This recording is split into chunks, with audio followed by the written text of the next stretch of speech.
Hello, my loves, and welcome back to Spook Manor. Are you here for a twisted tale of dark betrayal? Then join me as we follow a jilted man through the haunted hills of the Seven Sisters. It is a cool autumn night on a dark rural road where our story begins. Mitchell Henderson has been driving for hours, it seems, passing over hills and occasionally through patchy wooded areas. But for the most part, farmland runs as far as the eye could see, which is to be expected, as he is about 5 miles southeast of Nebraska City and about an hour south of Omaha. He is frustrated with a current affair pressing on his mind. With his great-grandmother reaching up into the mid-90s in age, his mother's greatest fears got the better of her, and she called in the family for one last reunion while Grandma is still with us.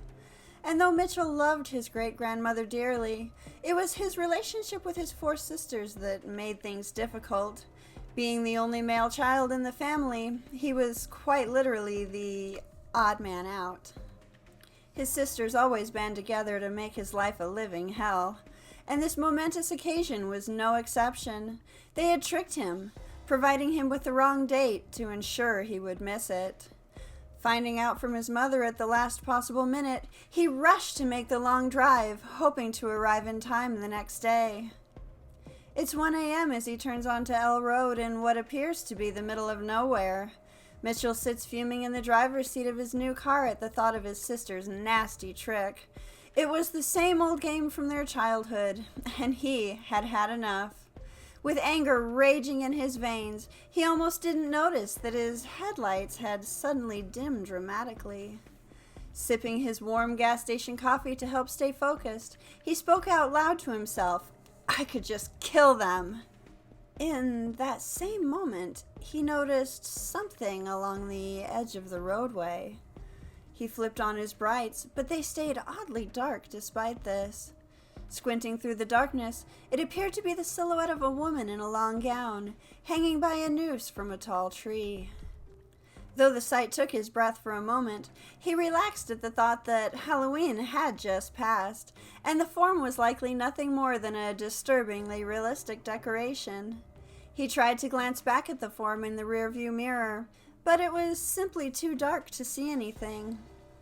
Soon his mind drifted back to his siblings' betrayal, and he started planning on what he would say when he arrived at the event later that afternoon.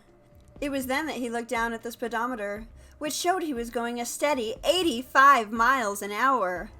But this wasn't possible. He stomped on the brakes, and a cloud from the dirt road consumed his vehicle in a dusty haze. Now driving slowly, he realized that the gauge had somehow stuck at the high speed. But just as he relaxed, the car began to shudder, and then it stalled. Thoroughly annoyed, Mitch sat for a moment to consider his options. Even the lights inside the vehicle seemed paler than usual.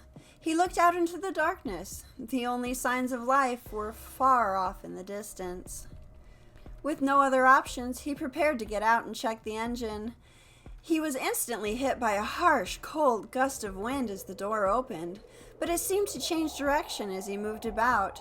He sensed that the breeze is unnatural, and could feel eyes upon his back. As he popped the hood, he thought he heard a scream off in the distance. Looking out into the open field, it was evident that there were no homes nearby. Maybe it was a coyote, he thought to himself, and yet he couldn't shake the knowing in his heart that it sounded exactly like a woman in distress. Stretching to get a better look inside the engine, an unexpected loud whisper flew past his ear. Mitchell jumped, nearly hitting his head on the hood, and turned around to see who had spoken. But there was no one there. He stood in the dim light with a pounding heart, listening intensely and watching for any signs of life. The breeze complicated things, though. It made everything move, and he feared he would not react fast enough to a potential predator in this state of sensory confusion. It was when a strange, muted mumbling of voices began to swirl around him that he finally decided to head back inside his car.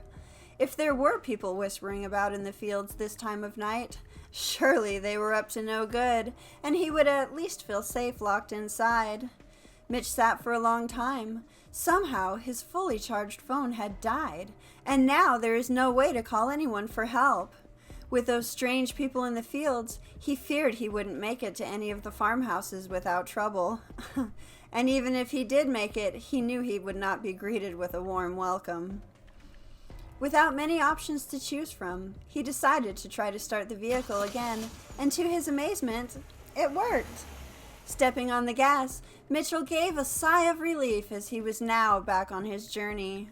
Despite having no way to tell what time it is due to these strange problems with his phone and vehicle, which he had just purchased new off the lot about a week ago, he had a pretty good sense of direction and distance. He drove about 10 miles in relative peace, with no unusual occurrences. He knew L Road was roughly 22 miles long, and guessed that he had likely reached the halfway point by now. Yet, as he reached the top of the next hill, shock took hold of him again. He could see the dark form of a man attacking a woman. The violent act taking place before him is too horrible to bear, and Mitchell would not allow this to continue. It was all happening so fast. Slamming on his brakes again, he pulled to the side of the road to stop. The man was now dragging the woman, as though attempting to hang her from the tree with the noose he held in his hand. Mitchell yelled at the man to stop as he threw open the door and jumped out with haste, but he looked up to see that the pair had simply vanished into thin air. Was his mind playing tricks on him? Was he too tired for this long drive? He stood trembling, and not just from the cold winds which beat at his coat. He called out, "Is anyone there?" But there was nothing, just silence. A silence that would only last for a moment. He took a few steps towards the trees, and something began to snarl, like a wild animal or a rabid dog. Naturally, he froze in place when he heard it. The growling started to get louder and louder, and Mitchell slowly turned to make his way back to his open door. But when the chiming of bells rang out from somewhere, he completely lost control and made a mad dash inside. He was glad that he did. Looking at where the growling had come from, he saw that there were two red, demon-like eyes staring back at him. He slammed on the gas and took off down the road as fast as he could, dust and dirt flying in his wake. Panic had consumed him. Had he really just seen the devil? It was then that the radio suddenly began to play on its own, blasting his eardrums unexpectedly. Despite rushing to turn it off, his eyes stayed sharp on the road. Dead women in Victorian gowns were hung from every tree he passed, each lifeless body flashing in the beam of his dark headlamps. The windows began to roll down and roll back up on their own. Sounds of screaming women could be heard. The bells rang out and the car shook violently. It was then that Mitch came to the end of the road. He took a hard left turn, and as though someone had flipped a switch, the terrifying occurrences had abruptly stopped. His headlights were now bright as usual, and everything mechanical appeared to be in working order. His car rode smooth as ever, and there was nothing but an unnerving normalcy of sound, as though nothing had happened. But his adrenaline was still surging, and he refused to stop until he could find the security of another living soul. In his haste to find safety, safety found him. The flashing red and blue lights gave him hope that he would find sanity. The police officer pulled him over for speeding, and upon successfully passing a sobriety test, Mitch begged the officer to escort him back to a hotel for the night. He was too frightened by his ordeal to go any further alone, and was in high hopes the officer would guide the way. But the kindly officer reassured him that he no longer had anything to worry about, now that he was off the Seven Sisters Road. When Mitch inquired about the road, the officer relayed the urban legend. The story has different versions, depending on who you talk to.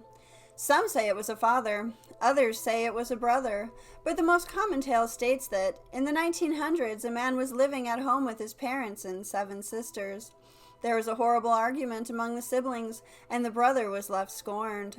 He hid out in the woods and waited until their parents had left for an overnight trip to town. He then proceeded to take the lives of his sisters, one by one, luring them out into the woods and hanging each of them by the neck from a tree at the top of each of the 7 hills on their property. A tragedy to say the least, but one that people have kept alive through word of mouth. However, it was when they built L Road, disturbing the final resting place of these poor women, that strange things began to happen. I've worked this area for over 20 years, and the stories I've heard from people like you are always the same. Car trouble, red eyes, screams, apparitions hanging from trees, and bells ringing from the nearby cemetery. The locals know better than to drive on L Road at night, but outsiders never do. They like to test the lore, and they learn the hard way. Hey, no worries though. These spirits tend to stay on their original property and aren't known to follow you home. The officer concluded her story with a wink and casual demeanor. But Mitch would never be the same. He made it to the reunion and lived a long and happy life from that day forward.